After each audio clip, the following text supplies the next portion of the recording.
Hey guys, how's it going? It is S2G and welcome to episode number 12 of my Bournemouth career mode series. In the last episode, we did drop a lot of points, so hopefully in this episode, we'll be able to get back to winning ways. If you guys could smash out 50 likes again, that would be just awesome. Also subscribe if you haven't subscribed already, and follow me on Twitter to stay updated with the channel. Now let's get into today's episode. Like always, let's have a look at the league table first. And as you can see guys, for some reason we are still league leaders, which is pretty amazing because you know, we dropped so many points in the last episode. Arsenal haven't capitalized, which is really weird, but I really don't care. We are league leaders now, which is freaking insane after 27 games. Before we get into the games and all that, in the press conference and all that, let's have a look at the team squad ranking. And as you can see, Artur Boruc is in first place. I'm not surprised. He has been one hell of a goalkeeper for us. If he keeps up this form, then I think we have a great chance of finishing in, in the top 4, as well as maybe winning the Premier League. In today's episode, we have some decent games. First up, we face Southampton, then Newcastle, then Swansea, and then Spurs. I will be simming that game against Southampton because they're in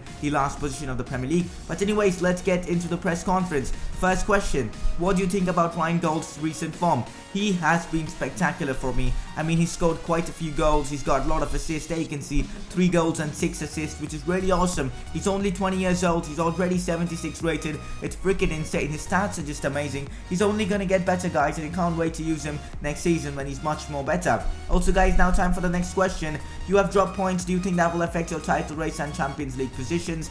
I doubt, guys, because we're still Premier League leaders, and I doubt we're going to play that bad how we played in the last episode in the future. We might play that bad and we might miss out, on winning the title, but I think we have secured ourselves the Champions League top 4 spot. Really, I think we have. If you guys have any more questions for the next episode's press conference, just leave them down in the comment section below. We have simmed this game against Southampton and we won it 2-0. Dan Gosling and Matt Ritchie got the goals for us, which is pretty good to see. Ritchie scored his goal in the 6th minute. Dan Gosling scored his goal in the 53rd minute. Also, as you can see, Callum Wilson wants an increase in his wages, and I'm definitely going to give him one. He's been really good this season. He hasn't scored as many goals as I expected him to, but he has been putting good performances for us, and he definitely deserves a new contract. I mean, there are not many players in Bournemouth that I really want to keep for the entirety of the series, but Callum Wilson is one of them. He's so good in this game. Now that Cook has signed a new contract, I really want Callum Wilson to even sign a new contract as well. 60,000 euros per week, I don't think that's bad. A crucial first team player. I think he should accept it. Hopefully he will. But now guys, it's now time to get into our first game of this episode, which is away from home against Newcastle United. They're doing pretty well in the league right now, and I think it's going to be a difficult game. But we are going with our strongest 11. Have a look at this side. It's a pretty strong team here with Gretel, Wilson, Itube, Ryan Gold, Hughes, Ali all playing. Hopefully we'll be able to get all 3 points from this game. The game started out really well for us here as Dele Alli heads the ball down to Callum Wilson, who volleys it, and that was one hell of a strike from Callum Wilson in the 31st minute of this game to give us the lead. We really didn't create too much here up to the 30-minute mark, but then suddenly Dele Alli heads it down to Callum Wilson, and that was one hell of a volley from Callum Wilson. Just look at that again. One hell of a goal from Callum Wilson. The keeper had absolutely no chance of saving it. Another chance for yes. Liam Moore launches the ball forward to Gretel. It's still Gretel here. Decides to cut inside into Callum Wilson. Can he get his second goal of the day? But Mbemba makes a good block. 45 minutes gone, basically half time. It is still 1-0 to Bournemouth. Now another chance here for his goal, puts it in. Will Hughes has it now into Callum Wilson, who shoots a block from Colback, but then it falls to Callum Wilson again and he scores. 49 minutes gone, it is now 2-0 to Bournemouth. This should be the end of this game, or not. 54 minutes gone, now a chance for Newcastle. Ball is with Jack Colback, who takes the shot, but Boruc is there to make the save. He definitely has been one of the best players for us this season. Now another chance here for Newcastle. Janmat into Slimani, into Sissoko. Wow. Now they're back in this game. That was one hell of a strike here from Musa Sissoko in the 75th minute of this game here. And they're back in this game. Let's see what happens here. Will Hughes now into Itube. 87 minutes gone. Can we score and steal this game off? Dele Alli's shot is stopped by that goalkeeper. 88 minutes gone. 2-1 to Bournemouth, and that's how the game ends. So we have beaten Newcastle United, a very good result against a team like theirs. Now guys, after that game, it's time for some training. These are the players I'm training. Steve Cook gets in one training session. Dele Alli obviously close to being a 74 rated player. Let's see if he does increase. Yes guys, both Steve Cook and Dele Alli have an increase in the overall. Dele Alli is now 74 rated, which is freaking insane. Cook is 75.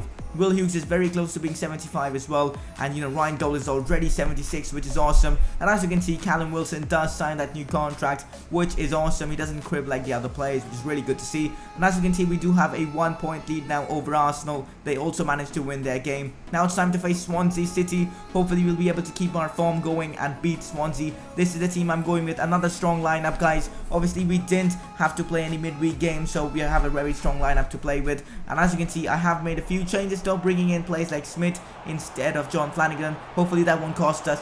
Smith is a decent player, so it shouldn't. Here we do have a chance here in this game. Gradel into Dele Alli. Dele Alli takes the shot. The keeper does make a good save. 20 minutes gone. It is still 0-0. Now a chance here for us from the corner. Itube into Dele Alli. His second chance of this game. He takes a shot.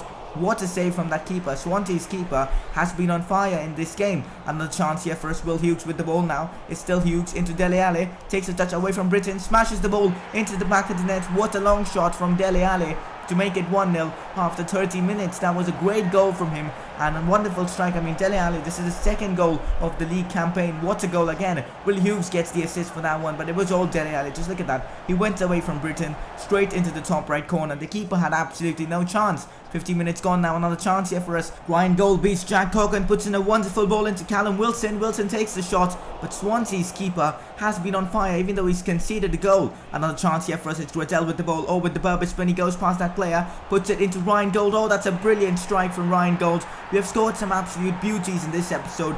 56 minutes gone. It is now 2-0 to Bournemouth. That was one hell of a goal again from Ryan Gold. I guess I told you guys at the start of this episode, we spoke about him. He's been on fire. And there again, what a ball that is to Itube. Itube knocks it down to Wilson. Wilson with the shot, but again, Swansea's keeper made the save. But their shot from Wilson was pretty poor. But that game has come to an end and we've beaten Swansea as well. We're back on winning terms, guys. 2 back-to-back victories, which is pretty awesome after not winning a single game in the last episode. Now, guys, it's time for getting some players from the youth academy. Obviously, these are the players our scouts have brought. James Hoskins seems like a very good player, so let's sign him up. He might be a very good player for the future. Carly Johnson, no. Lee Dowling, no. Mark Eastham, last episode we scouted him and he was pretty good, but I wasn't too convinced. But I think 71 to 91 is a good potential. Let's sign him up. This Rohan guy isn't good at all. But that's pretty much it for our scout report and all that. But let's get into our next game. But before that, let's have a look at these youth products overall. As you can see, guys, Mark Eastham is 62, James Hoskins is 60. Hoskins has a good potential of 74 to 94, so he might be a very good player in the future. But anyways, guys, now it's time for our next game against Spurs. And as you can see, guys, we're doing pretty well in the league. We are 4 points above Arsenal, but obviously Arsenal have played a game less, so it's still just 1 point that separates us. That is if they do win their game. We're now playing against Arsenal's arch rivals, Spurs. But I think we can get a good result against them because obviously Spurs aren't doing that well in the Premier League and we are going in with a pretty strong team. But unfortunately, no Ryan Gold and no Juan Manuel Iturbe, so our squad is kind of weakened. But we do have the first chance again. Callum Wilson smashes the ball near post, but Lloris makes a very good save. 20 minutes gone now. A chance here for us. It's Matt Ritchie, who hasn't really performed well this season, but that was a great ball into Callum Wilson, and that's an open goal for Wilson. What an episode he's having. He scored 3 goals already in this episode. That's really awesome. 20 minutes gone. It is now 1-0 to Bournemouth. And at 15 minutes gone, guys, now I'm making a substitution. I'm bringing on Afobe and Puig for Gradel because Gradel's fitness is pretty low. And guys, I don't think that was a good substitution because immediately after that here, Bentaleb does manage to score. Just look at that. That was actually a pretty good goal. Our keeper had no chance of saving that. And now after 54 minutes, it is now 1-0. So I think we made a mistake making that substitution. Yeah, another chance here for Spurs. That substitution has completely changed the game. And now Spurs are just dominating it. Here's Eriksen now. It's still Eriksen. Puts the ball into Harry Kane. And he scores. If you give that much space to a quality striker like Harry Kane, he is going to punish you. 69 minutes gone. It is now 2-1 to Spurs. We got to get back in this game. Ritchie puts in a great ball in to Afobe's header. It's blocked on the line. I mean, Bentaleb blocks it. Really good defensive work from him. Now a chance again for Spurs. This game is gone, guys. I don't think we'll win. They hit the crossbar. Andres Pereira couldn't clear it. And Lamela scores. This team is absolutely clueless without players like Ryan Gold, Gradel, Callum Wilson. It was one of my worst performances here against Spurs, and we do lose this game 3 goals to 1. And this was a very bad performance from the team. This just shows that we don't have that much of squad depth, but that's obviously true because we are Bournemouth. We're not teams like Manchester United who have a very good bench. We're not a team like Arsenal who have a fantastic bench and all that. We're Bournemouth, so our team is still, in transition to becoming one of the best teams in the world, maybe England, but we're still league leaders, which is what matters. But obviously because of that loss, Arsenal do have a game in hand over us and they are just a point behind us, so they could potentially go top of the league. And as you can see, Tupe hasn't scored for a long time and he's now in 8th position in the top scorer ranking, which isn't good. Hopefully he'll get a goal for himself in the next episode, maybe a goal or two. But anyways, as you can see guys, James Hoskins is 61 rated and his potential is now from 78 to 94, which is ridiculous. He's going to be great for us. But Mark Eastham, his potential has dropped to 68 to 84, so I'm releasing him. I don't think he will be that good. But that's pretty much it for today's episode. I really hope you guys are enjoying the series. If you guys are, go ahead and drop a like on this video. Also guys, in the next episode, we will be facing Manchester City. That's going to be one hell of a game. Then Aston Villa away from home, and then Liverpool at home. So tough games in the next episode, but follow me on Twitter to stay updated with the channel. Also subscribe if you haven't subscribed already. I'll come back soon with another episode of this series. Until then, I'll see you guys later.